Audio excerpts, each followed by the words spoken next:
su formación, la relación médico-paciente y algunas experiencias o proyectos hacia el futuro.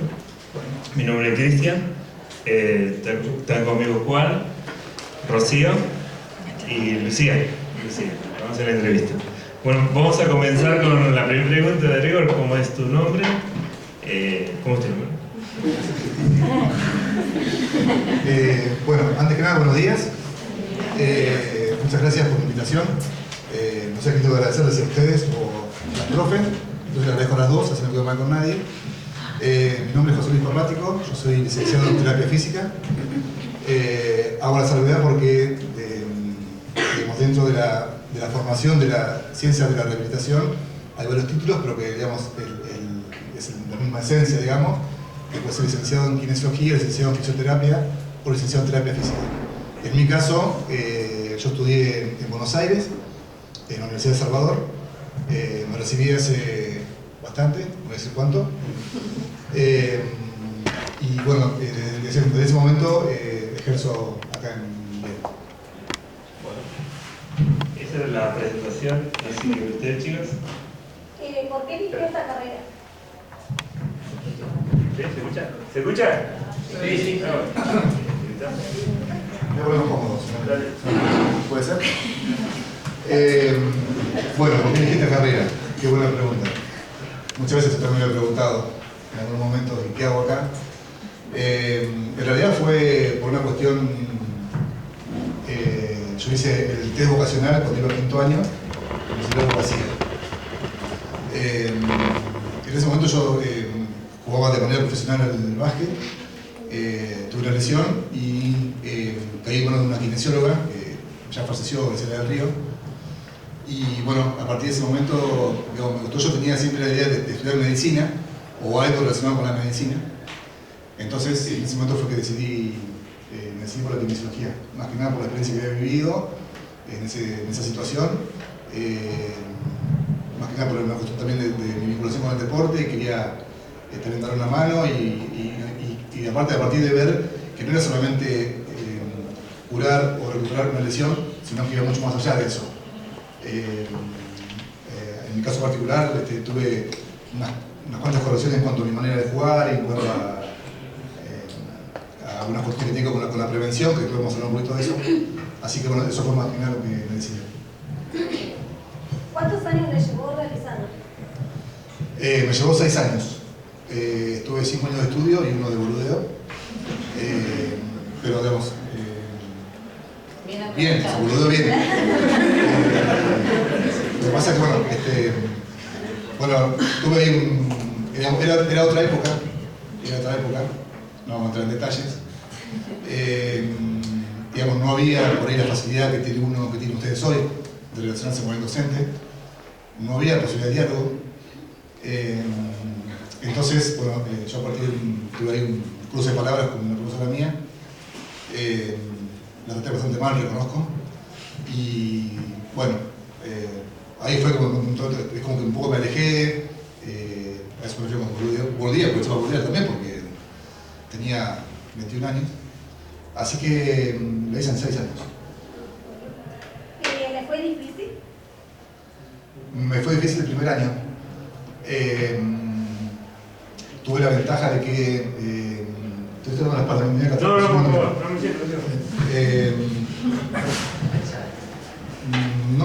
fue difícil el primer año, más que nada por el contexto. Cuando yo me fui a estudiar, no quiero hablar de esto porque me da para la edad, ¿viste? Pero voy a tener que decir igual. No había posibilidad, en Viena no había carreras universitarias en ese momento. La única posibilidad de estudiar era irse. No había celular, no había WhatsApp, no había computadora. Yo me acuerdo, yo tuve la ventaja y tuve la suerte, que por ahí no tuvieron otros, de que yo tenía un hermano mayor que yo que estaba viviendo en Buenos Aires, entonces eso me ayudó mucho y me sonó mucho el camino. Pero para que ustedes den un ejemplo, yo para comunicarme con mi familia tenía que ir a una oficina de Entel, que era lo que ahora es Telefónica. Tenía que ir a hacer una cola, decir, quiero llamar a Viedma, decir, bueno, demora de 4 horas. Entonces me tenía que sentar, esperar 4 horas, estoy saliendo de así, para que me comunicaran con los cables que se enchufaban, se desenchufaban. Entonces todo ese contexto de, digamos, de la lejanía, de los amigos, bueno, eso en mi caso particular me costó bastante superarlo. Pero ya digo, yo tenía la ventaja de estar con mi hermano, con mi cuñada, que era su novia. Y en cuanto al estudio en sí, también el primer año uno por ahí, uno tenía el hábito de la lectura, que por ahí muchos de ustedes hoy no tienen. Gracias. Digo esto porque, digamos, cuando solo en el secundario teníamos que hacer un trabajo práctico, no había otra opción que ir a la biblioteca, no había internet cuando yo hice el secundario. Entonces, solamente con leer lo que teníamos que escribir, ya algo te quedaba. Hoy, por ahí de moda, yo lo veo porque mi hijo va a 4º año en secundario, lo veo y me recaliento, porque tiene que hacer un trabajo práctico y copia y pega, y no lee lo que presenta. Entonces, salíamos con una cierta base de aprender a leer o aprender a estudiar. Entonces, en ese momento, me costó un poco también después la anatomía, o sea, entrar a la morgue por primera vez. Ahora tengo la ventaja de tener los materiales sintéticos, en su momento era con muertitos de verdad, o sea, de verdad pero muertos, ¿no? Así que había que hablarse con eso y bueno, después, bueno, era todo un contexto también, no era el centro de la universidad, era todo el contexto familiar, si se quiere, también, y de adaptación. Bueno, ahora es más relacionada a la pregunta a su vida profesional. ¿En qué ámbito trabaja? Yo trabajo de mañana en salud pública. Yo estoy trabajando en un organismo que se llama Consejo Provincial para Personas con Discapacidad. Mi función ahí es integrar la Junta Evaluadora. ¿Qué es la Junta Evaluadora? Cuando una persona tramita un certificado de discapacidad. ¿Ustedes saben qué es el certificado de discapacidad? ¿Tiene idea más o menos? Bueno, para otro día lo dejamos. Cuando una persona va a tramitar un certificado de discapacidad, hay una junta evaluadora que determina si esa persona es o no una persona con discapacidad. Esa junta evaluadora es un equipo interdisciplinario que está integrado por un médico, un kinesiólogo, un psicólogo y un trabajador social. Entonces, por ahí se determina si esa persona, a través de una entrevista, si esa persona es o no una persona con discapacidad.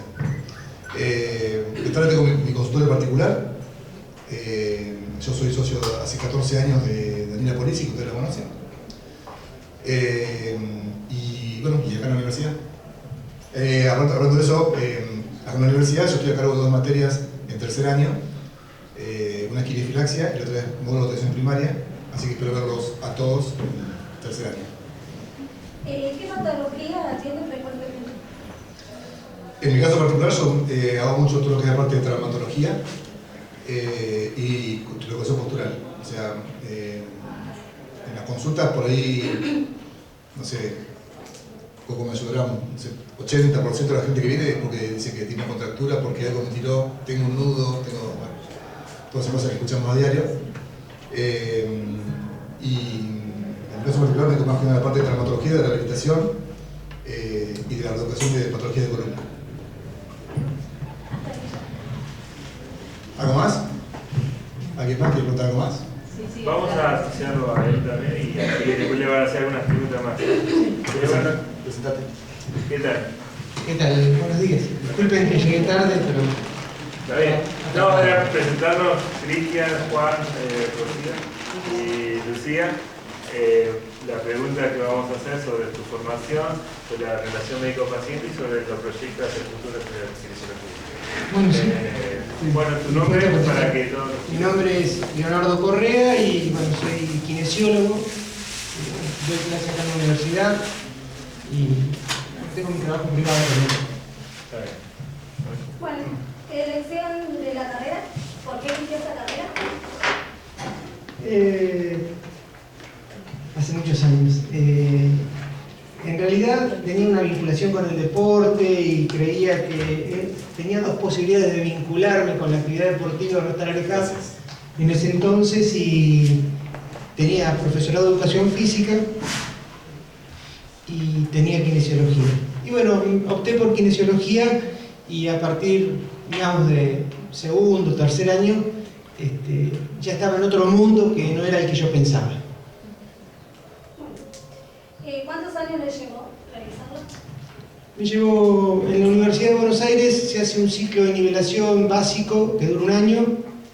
Después tuve 4 años de carrera para obtener un primer título que fue de kinesiólogo y después un año más para recibir el título de licenciatura en kinesiología y fisiatría, que hoy es un título que está o que incluye la mayoría de las universidades como título de grado. En esa época nosotros fuimos quienes trabajamos a nivel de política universitaria en el desarrollo. En esa época, año 1986 al 89, se estableció la posibilidad de tener un título de grado en las universidades de Argentina. ¿Le costó un poco el estudio de la carrera? El aspecto de estudiante y familiar. No, o sea, nosotros íbamos a estudiar, éramos de la provincia, íbamos a estudiar a Buenos Aires, algunos con acompañamiento familiar, otros solo, otros grupos de amigos. Y sí, o sea, es difícil la situación de estar solo, de asumir un montón de responsabilidades, de crecer de golpe a realidades que uno no conocía. Y afortunadamente con José Luis compartimos un centro de estudiantes, pudimos trabajar en un centro de estudiantes que pertenecía a la provincia de Río Negro, que era de los estudiantes rionegrinos, que se llamaba Cerneva, que era nuestro punto de encuentro, nuestro sostenimiento, nuestra proyección de vuelta a nuestra ciudad, a volver en vacaciones de invierno, y más lo que hacíamos a través familiar, que podíamos ir y venir si la familia no podía pagar el pasaje, ¿no? Pero se pone difícil la primera etapa porque uno está en una realidad nueva. En su vida profesional, ¿en qué ámbito trabaja? Bueno, después de ya 27 años de kinesiólogo, son unos cuantos años, fui pasando por todas las áreas de la kinesiología, trabajando. Me fui reinventando en mi profesión progresivamente. No puedo decir que comencé de una manera y es lo único que hice. Me fui reinventando situaciones, y hoy en situación actual, soy kinesiólogo. Estoy bastante relacionado con José en el sentido de que atiendo solamente pacientes con certificado de discapacidad o que tienen algún nivel de discapacidad, y esencialmente trabajo con niños autistas. Ahora le podemos hacer algunas preguntas a los dos. Sí. Sí, como quieras. En relación a la relación médico-paciente, ¿cómo fue su primera experiencia atendiendo a un paciente como estudiante en las prácticas?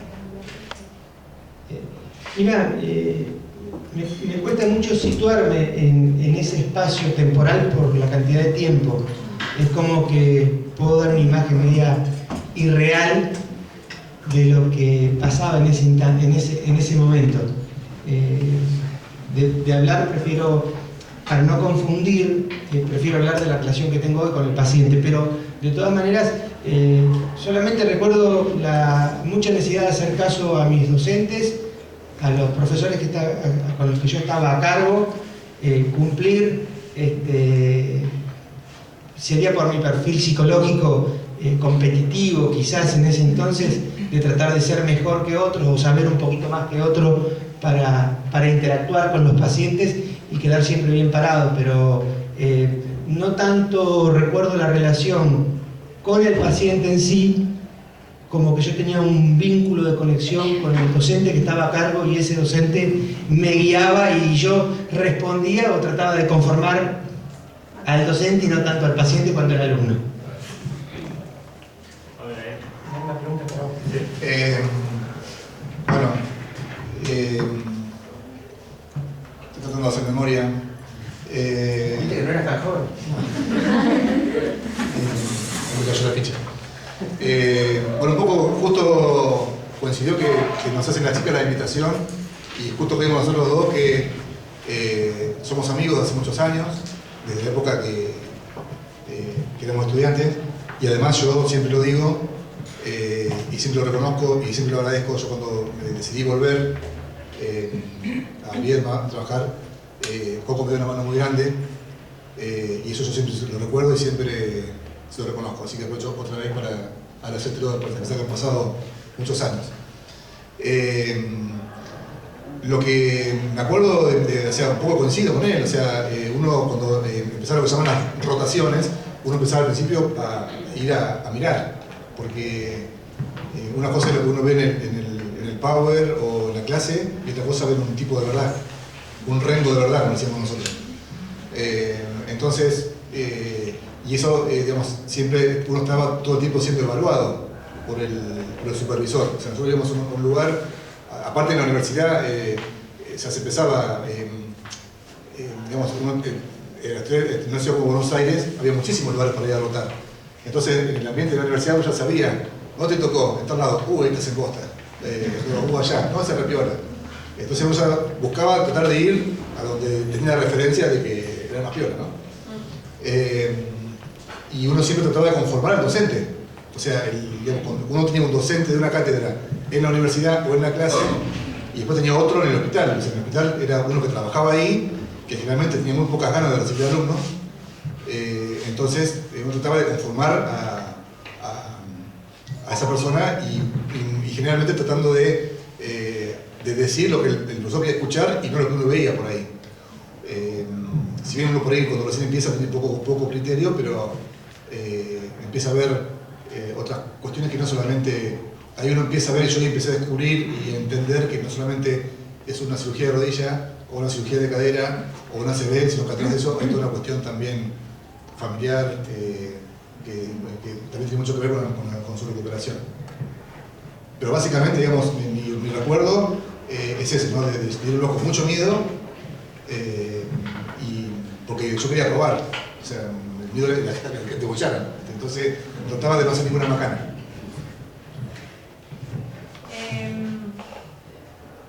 En cuanto a la posición que adopta el paciente cuando va a su consultorio, ¿no? No sé si se interesa por el tratamiento, la mayoría, si en general, si pregunta lo que le pasa, si solamente deja que usted diga lo que tiene y ya está, se queda con eso. El protagonista del paciente Sí. por la rehabilitación, para el adulto también. Sí. Bueno, eso depende de cada paciente. Cada persona es única, bueno, eso los psicólogos sabrán, lo pueden explicar mejor que nosotros. Cada persona es única, indescriptible, ¿cómo es? Bueno, cada uno es único. Entonces, hay gente que se interesa. En mi caso particular, yo siempre le explico a la persona qué es lo que tiene y le explico para qué hacemos cada cosa. Porque si la persona entiende qué es lo que tiene, qué es lo que le pasa o por qué le pasa lo que le pasa, va a tener una mejor recuperación y además va a lograr o intentar lograr que eso no vuelva a pasar. Nosotros, en la materia que yo estoy en tercer año, que se llama quinifilaxia, es todo lo que es la parte de prevención. Y yo descubrí, a través de eso y a través de los años, que uno por ahí pensaba, si yo este tipo lo curo, no viene más, me quedo sin laburo. No es así. Es un gran error que todos cometemos porque uno tiene que empezar también a trabajar con el paciente o con la persona que no tiene nada todavía. Eso es lo que se llama la prevención. Y es un campo muy poco explorado, muy poco trabajado. Así que bueno, en cada caso, mi forma de trabajar es explicarle a cada paciente qué tiene, qué es lo que estamos haciendo, para qué hacemos lo que hacemos. Y bueno, hay gente que te pregunta, que se interesa y gente que hace lo que quiera y mientras me saque el dolor, hace lo que quieras. Bueno, en mi caso en particular, es como que yo me transformo, depende del paciente que esté atendiendo. Me meto mucho en el mundo y en la vida del paciente. No, me parece que no es lo mismo atenderle una pubialgia a Lionel Messi con la idea de llegar a una eliminatoria y que Argentina queda fuera del Mundial de Rusia, con atendérsela en tiempo de recuperación, quiere decir, en la optimización, en la cantidad de recursos que uno va a utilizar, en las indicaciones que uno va a terminar dando a aquella persona que está trabajando o que trabaja en carga y descarga de la anónima, que yo le puedo pedir un reposo laboral, porque son vidas y situaciones diferentes y yo me tengo que poner del lado de la persona y del lado de la necesidad de esa persona. Particularmente yo hace muchos años ya que no tengo una relación, digamos, típica médico-paciente, o sea, kinesiólogo-paciente, porque trabajo en una temática bastante sensible como es atender a niños autistas y trabajar dentro de un equipo interdisciplinario. Entonces, la relación que tengo con el niño es una relación que es intransferible, no puedo decir, es difícil de explicar. Y con la familia es permanentemente dar indicaciones, acompañamiento, no perder el rumbo, trabajar incansablemente detrás de los objetivos que se han planteado y creo que básicamente la relación médico-paciente o kinesiólogo-paciente tiene mucho que ver con el contexto, con la situación en la que está uno, con las necesidades que tiene el otro, y uno tiene que tener la cintura de poder acomodarse a todas estas cuestiones y poder interactuar de la mejor manera. Otra cosa que por ahí es un pensamiento filosófico mío y personal, creo que, no pido que coincidan mis colegas con lo que voy a decir, yo creo que todo trabajo es remunerado y que toda remuneración a la hora de trabajar condiciona el trabajo. Y bueno, eso lo dejo como pensamiento para ustedes.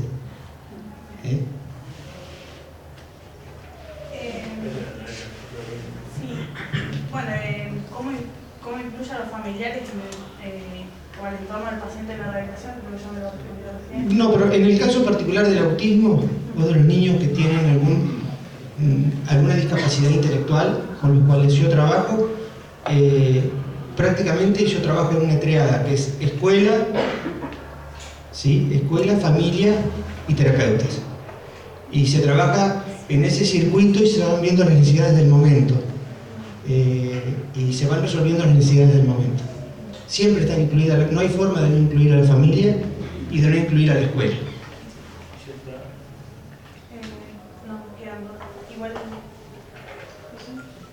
¿Cuál es la pregunta? Si incluye a los familiares o al entorno del paciente y de qué manera. Insisto con lo mismo, depende del caso. Por ahí si otra persona... claro, o sea, viene, por ejemplo, viene un chico de 16, 17 años con una patología determinada que lleva un tratamiento largo, la familia viene, aparte pregunta, ¿no? Y se interesa y por ahí no tanto, pero la familia sí. Distinto de caso de si viene un jugador de fútbol con un esguince, no va a venir la familia a ver cómo va, pero depende del caso. Hoy lamentablemente tenemos, si bien la tecnología ayuda para muchas cosas, es buena para muchas cosas, para la comunicación y todo lo que ya sabemos, también por ahí en una cuestión es una fuente de laburo inagotable para nosotros y para ustedes cuando se reciban.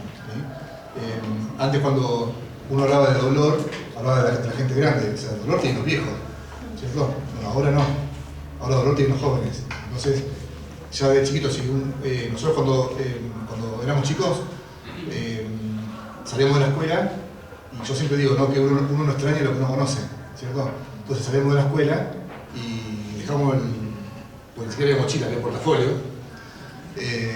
eso es tu época, entonces salíamos a jugar a la pelota, a andar en bicicleta, o sea, y nos tenían que entrar a casa a las trompadas. Ahora los chicos hay que sacarlos a las trompadas, porque tienen que estar o con la Play, o con la tablet, o con el celular, o sea, están con los compañeros hace 5 minutos, llegan y se ponen a chatear con el que, o sea, una cosa inconcebible. Entonces eso hace que se ríen, porque muchos de ustedes lo han hecho, seguramente muchos de ustedes, entonces por eso se ríen. Entonces eso hace que un chico, lo que antes aparecía, una patología que antes aparecía a los 70 años, los 60 años o de pareja a los 15. ¿Sí? Entonces, en esos casos sí la familia se involucra. Y uno tiene que ser partícipe y tiene que saber hacer también, saber explicar a la familia para qué se hace cada cosa y cuál es el fundamento de lo que estamos haciendo. Porque esto, insisto, ayuda mucho si la persona sabe.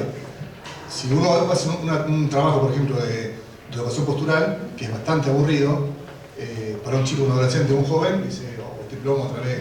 Pero si uno sabe y le explica para qué estamos haciendo lo que estamos haciendo, entonces sí se involucra más y mejor.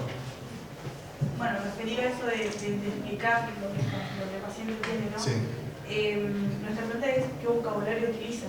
Si es algo coloquial o es algo ya más médico. No, en mi caso va a ser más coloquial. O sea, si yo le digo eleve el miembro superior, contraiga supraespinoso, yo digo levanta el hombro y toca el techo con la mano. Ese es, digamos. La experiencia te va llevando a buscar otro vocabulario para que la gente entienda mejor, ¿no? Sí, tal cual. Siento que la persona tiene que saber, tiene que entender para qué está haciendo lo que está. Yo tengo ese concepto porque es algo personal, ¿no? Lo hace más consciente. ¿Para qué está haciendo lo que está haciendo? Entonces, yo por ahí le explico, o por ahí gente te pregunta, che, ¿qué es el manguito rotador? ¿Para qué sirve? Porque me dijeron que tengo mal el manguito rotador. Porque aparte después uno tiene que lidiar con lo que le dijo el vecino o la vecina. Entonces, che, me dijeron que... No, sí, aparte me ha pasado, porque después de muchos años de profesión uno ha visto y escuchado de todo. Me ha pasado que gente me ha cuestionado a mí lo que yo hago porque la vecina dijo que yo hago está mal. Anda la mierda, anda con la vecina. Entonces, ahí hay que... Perdón por lo de... entonces uno tiene que explicar a la gente para qué sirve. Entonces yo te lo explico, pero al momento de hacer un tipo de trabajo específico uso un lenguaje más coloquial. Aparte para romper un poco el hielo, también porque en general la gente que va al kinesiólogo va porque algo le duele. Entonces la gente dice, bueno, yo no quiero que me duela más, sé lo que tenga que hacer porque sacan el dolor. Entonces después uno por ahí siempre se empieza así, digamos, de esa manera. Entonces, con el transcurrir de la sesión, uno tiene que empezar a romper un poco el hielo y empezar a que la persona entienda para qué hacemos cada cosa. Uno puede explicar, sí, mira, esto es así, está el músculo que tiene esta función, sin entrar en mucho detalle, y así la gente se engancha más con el tratamiento. Bueno, es cierto, uno usa un lenguaje coloquial y también por ahí un poco tenemos que aprender un nuevo lenguaje en la comunidad en la que trabajamos. A veces nos toca atender personas, digamos, nunca habíamos escuchado en la universidad se me torció un nervio. Sin embargo, tuvimos que poder entender qué es lo que quería decir ese paciente que venía dolorido, que decía se me torció un nervio, se me movieron los sesos. ¿Qué pasa? Esto no está en ningún libro. Entonces, bueno. Pero es la realidad de que cada espacio cultural, ¿no es cierto?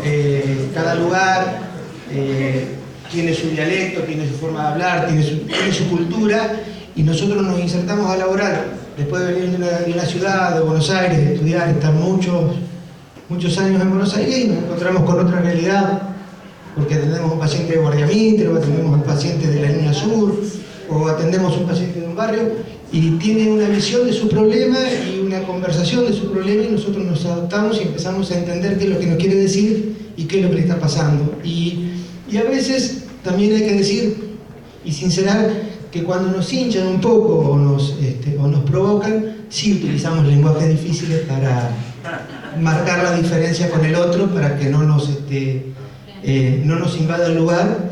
Entonces es una estrategia que uno puede utilizar en el ámbito profesional, marcar la cancha para saber dónde estamos y bueno, entonces uno puede corregir.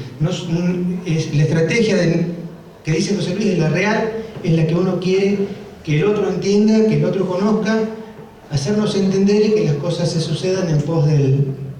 Y la otra situación es que los pacientes, como tienen una necesidad, acceden al conocimiento. Tienen ansiedad, tienen un dolor, tienen una molestia, tienen un pensamiento de lo que le está pasando, entonces el paciente investiga y uno también lo guía en esa investigación y va trabajando en conjunto con el paciente. Bueno, Juan. Buenos días para los dos. Ya para ir cerrando la entrevista, ¿sí? Les voy a pedir, les vamos a pedir, ¿sí?, que se pongan no solamente desde el punto de vista del kinesiólogo, sino desde el punto de vista personal y como ciudadano también, ¿sí? ¿Qué opinan ustedes? ¿Hacia dónde va la kinesiología? ¿En dónde estamos parados hoy? No solamente en la ciudad de Viedma, provincia de Río Negro, en la Argentina. Queremos que nos orienten. ¿Para qué estamos estudiando nosotros? ¿Cuál es la motivación que tenemos que perseguir? Quizás cuáles son las motivaciones que se nos van a presentar a nosotros para seguir y qué camino nos espera, ¿no?, como futuros profesionales. La más difícil, ¿no?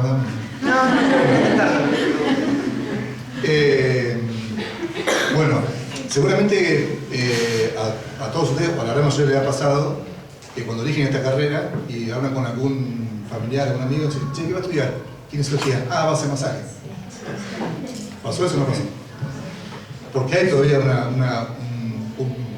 un prejuicio en ese sentido, porque uno no reniega de eso, pero siempre uno tiene que tener en cuenta que por ahí el masaje, digamos, en el caso de los kinesiólogos, es una herramienta más, una herramienta de miles para atender una patología, o sea, atender algo doloroso. Y uno generalmente asocia los masajes con algo placentero, porque a todos nos gusta que nos remeleen, que nos anden por espalda, a todos nos gusta. Pero cuando estás desgarrado y te meten dedo, ahí no te gusta más. ¿Sí? Entonces, eso en principio, sáquense la idea del masaje, ¿sí?, como único, como que a mí me pasó una vez que fui a ver un paciente en domicilio, una señora con una fractura de cadera, y me atiende el nieto, me tocó timbre, y dice: abuela, llegó el masajista. Yo casi el caso del cogote, el pendejo. Entonces lo agarré así, y le digo: vení, digo, ahora explicame, le digo: tu abuela tiene una fractura, ahora te explico todo, te voy a hacer masaje de una fractura. O sea, sentido común. Ya no me enojo más por eso. Pero, digamos, hoy la kinesiología se ha diversificado mucho, ha crecido mucho y hay muchas especialidades. Hoy difícilmente uno pueda hacer de todo. ¿Qué quiero decir con esto?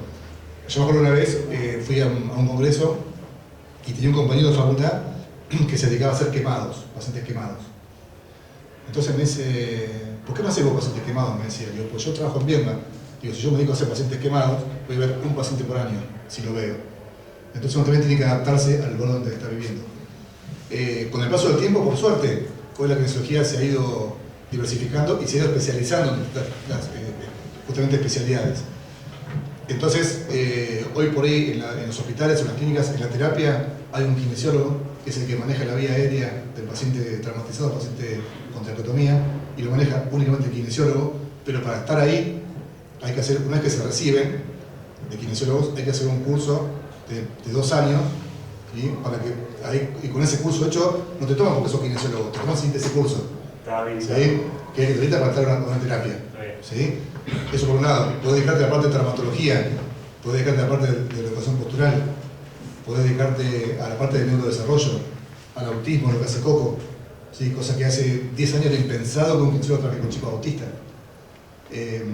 O chicos recién nacidos con alguna patología de base para hacer neurodesarrollo, estimación temprana, osteopatía, gerontología, neurología. Yo, por ejemplo, a mí me viene un paciente con una ACV, yo no lo atiendo, porque yo me recibí y nunca más vi un paciente con una ACV. Entonces hoy, si me llega, no sabría qué hacer con un paciente con una ACV, por ejemplo. Hay colegas que se dedican a hacer la parte de neurología, ¿sí?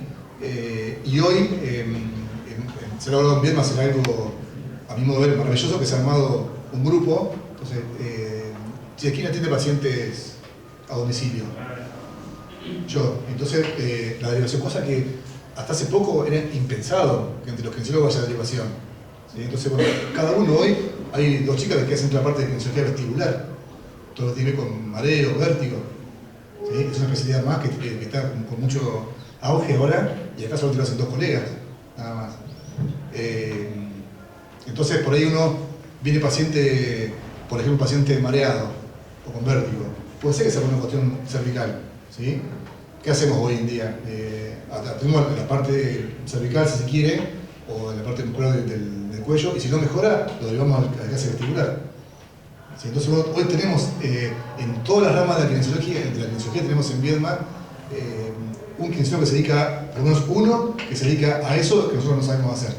Nosotros no sabemos hacer todo. ¿Sí? Ustedes cuando se reciban van a salir de acá y van a decir, ¿y ahora? Y ahí van a tener que empezar a tomar una decisión en cuanto quiero, porque a mí no me gusta hacer... A mí no me gusta hacer respiratorio, por ejemplo. A mí me gusta sacar moco de un paciente internado. A mí. Pero tengo dos colegas que la sacan de ahí y se mueren. O sea, la chica que hace un respiratorio en el hospital, esa es su vida.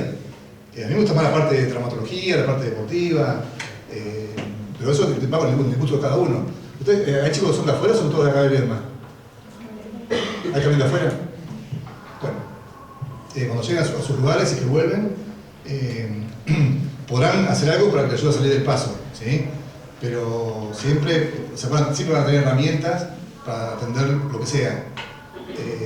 Pero si no es así, la posibilidad está hoy de dedicarse a algo más específico. Si vos me decís, hoy se está rompiendo un poco ese concepto que nosotros tenemos como competencia a los masajistas, a las que hacen Reiki, flores de Bach, reflexología, bueno, eso no más, o sea, está bien, son trabajos respetables, pero nosotros estamos hablando de otra cosa, ustedes están haciendo otra cosa, están estudiando otra cosa, más allá de eso. ¿Sí?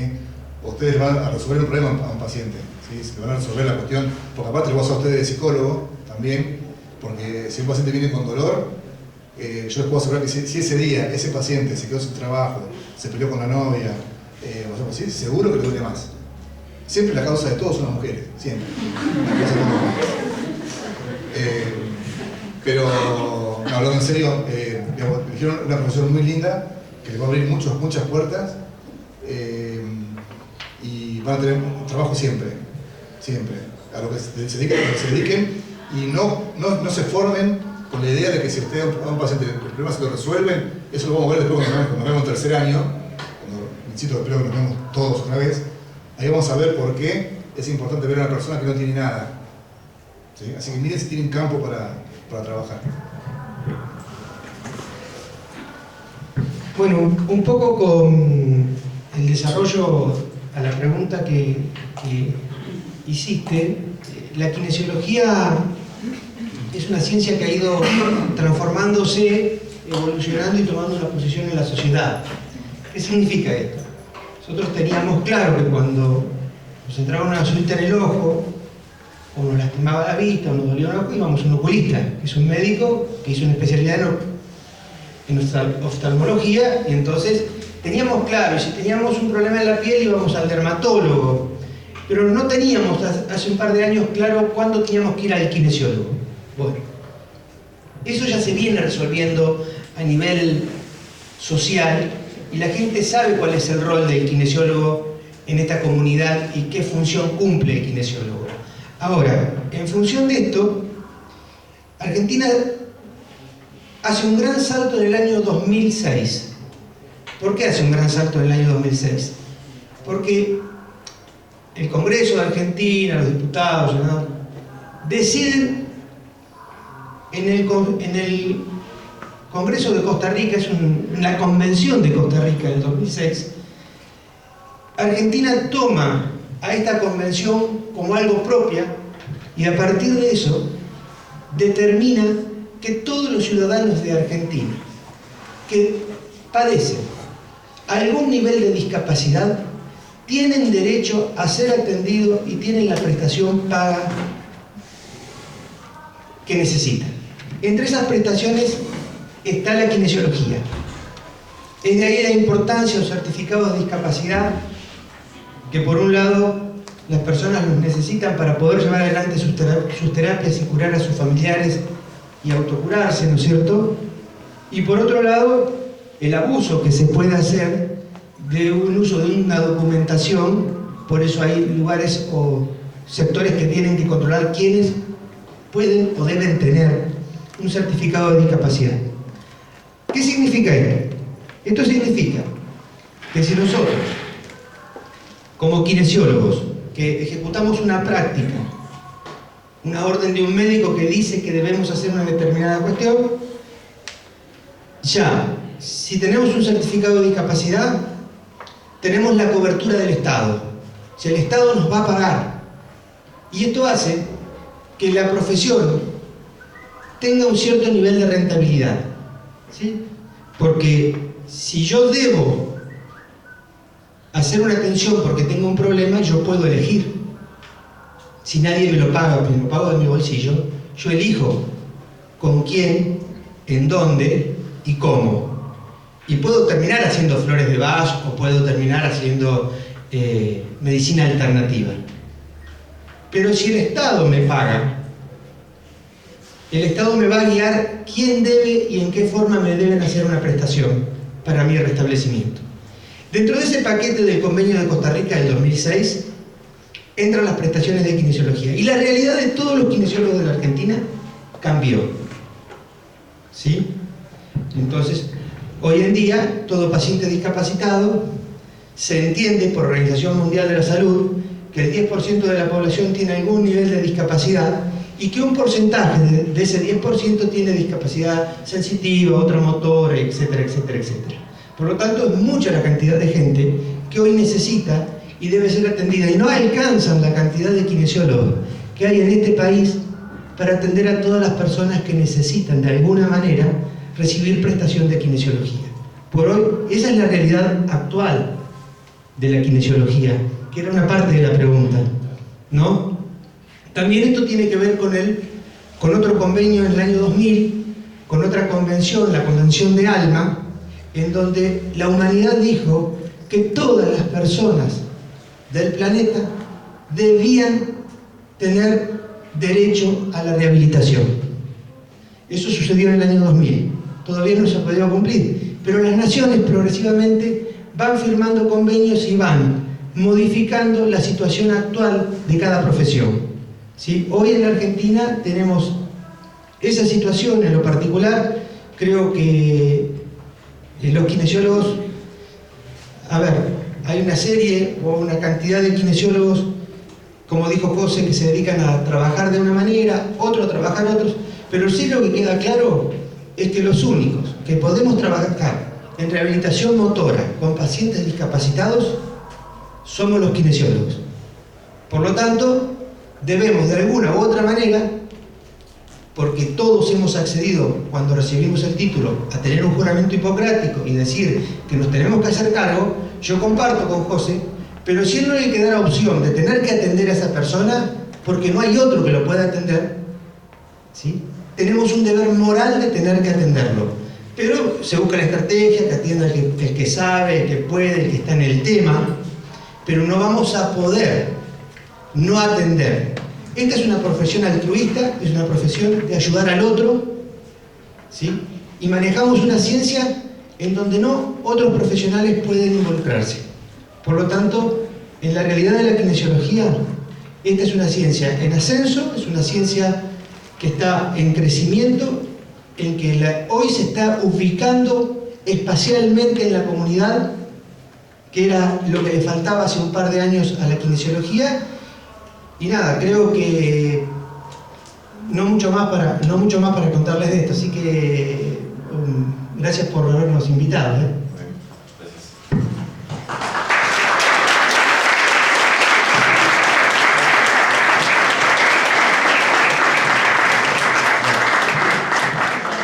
Bueno, no, para dar un cierre a la entrevista, le agradecemos por su experiencia y... Perdón, ¿alguien quiere hacer una pregunta a uno de los chicos? Esa es lo que iba a preguntar ahora. Si alguien quiere... por favor. Si alguien quiere hacer una pregunta, estaría bueno que lo hagan. ¿Alguna pregunta que no hicimos nosotros o quedó en el tintero? ¿Algún mensaje para nosotros? Acá. Todo lo volumen. Como sugerencia, como consejo, como decía recién los chicos, elegí una profesión muy linda.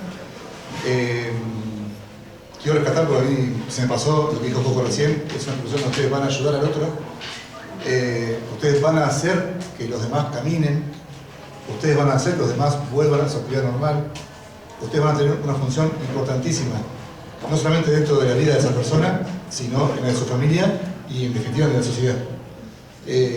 Tómenselo como tal, tómenlo como responsabilidad, estudien, no lean del Rincón del Vago, lean de los libros,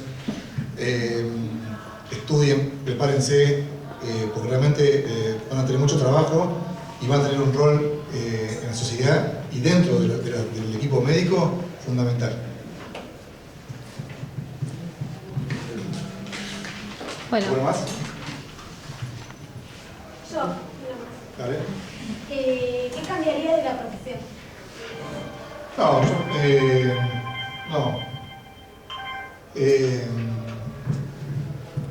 yo no cambiaría nada. Insisto con esto, si se puede tomar como un cambio, cambiaría, digamos, trataría de que se siga perfeccionando, de que siga mejorando y que siga ocupando un rol importantísimo en la sociedad. Hoy, como recién decía Coco, que es cierto, yo comparto con él, hoy la gente tiene más claro por ese rol del kinesiólogo. Yo me acuerdo que siempre lo veía por televisión y algunos pacientes me lo decían, cuando estaba Sandro en las últimas, él siempre decía que su capacidad de estar un poco mejor en sus últimos días fue gracias a su kinesiólogo. Entonces, yo en ese sentido no cambiaría nada. ¿Usted? No, a mí personalmente me gustaría contarles un poquito, porque yo me dedico en lo particular al autismo, y entonces también a través de lo que yo les voy a contar ahora, también me gustaría hacer un pequeño ejercicio con ustedes, y ese pequeño ejercicio les ayuda a ustedes a entender cómo se vincula la kinesiología. Entonces, cuando yo me acerqué a la temática del autismo, ¿sí?, me encontré con niños, con niños que no respondían a su nombre, con niños que tenían movimientos raros en las manos, en la cabeza, con niños que se movían sin sentido. Me encontré con niños... Chao chicos, gracias por Me encontré con niños que no le respondían el nombre de la mamá, que no reconocían a la mamá, que no miraban a los ojos, que no tenían conexión social. Pero no podía entender qué era el autismo. No lo podía entender. Entonces,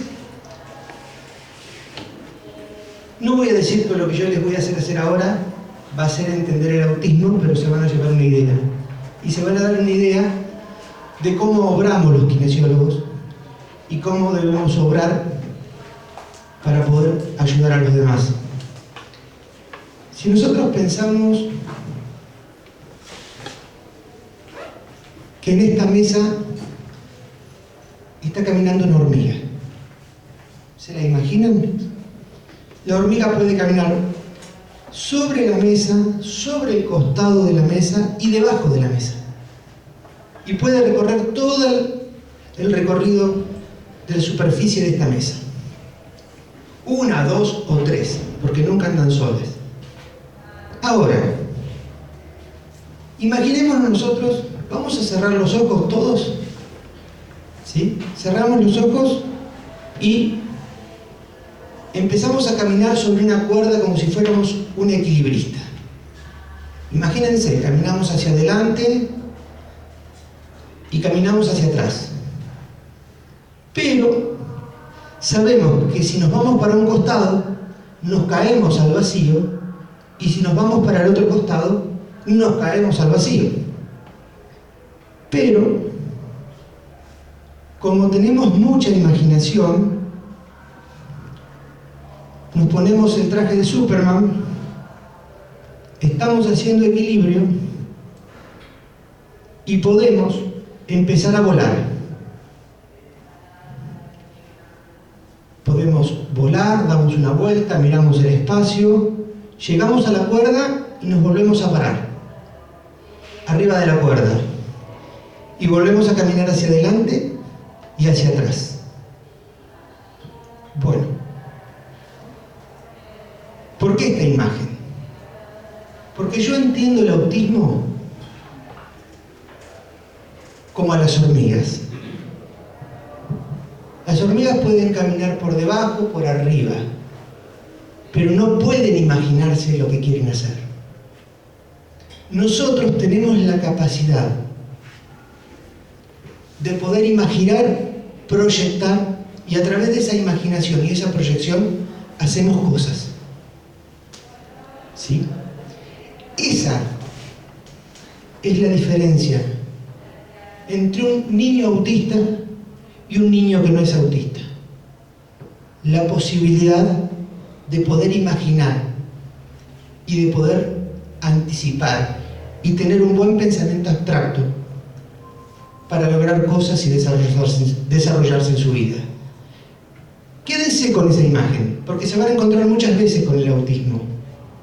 Ahora, los kinesiólogos, muchas veces, tenemos que cerrar los ojos y tenemos que caminar como camina un paciente, y tenemos que acostarnos como se acuesta un paciente, para podernos imaginar qué es lo que le está pasando a ese paciente. ¿Sí? Y con esto les pido.